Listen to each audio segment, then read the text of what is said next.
More breaking updates coming in, and pharma company Zydus Cadila has sought a regulatory approval for clinical trials of its antibody cocktail to treat mild COVID. The company is seeking permission to conduct early to late stage human clinical trials from the drugs.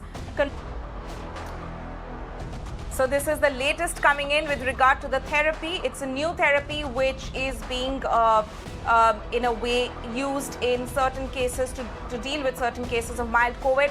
Let me go across to my colleague Ayushman on this. Ayushman, so Zydus has in fact sought approval from the DCGI for its antibody cocktail trial. So that is also another step being taken in terms of coming up with another new form of treatment for COVID.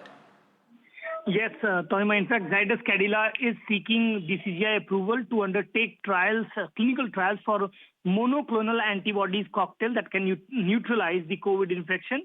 And the company says that there are this neutralizing monoclonal antibody-based treatment has received emergency use authorization in United States, Europe, and now in India.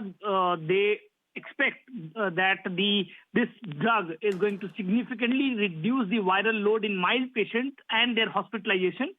Two of these cocktail-based products comprising of two binding to different epitopes and spike proteins are there, and that's why they feel that somewhere the efficacy is going to be increased when this is going to be there in human trials. And Zydus Cadila is the only Indian company which has developed a neutralizing monoclonal antibody-based cocktail for the treatment of COVID-19, and that's why they have applied for the approval to the DCGI. It would be important to see as to how the DCGI looks to the application and whether it gives the permission or not.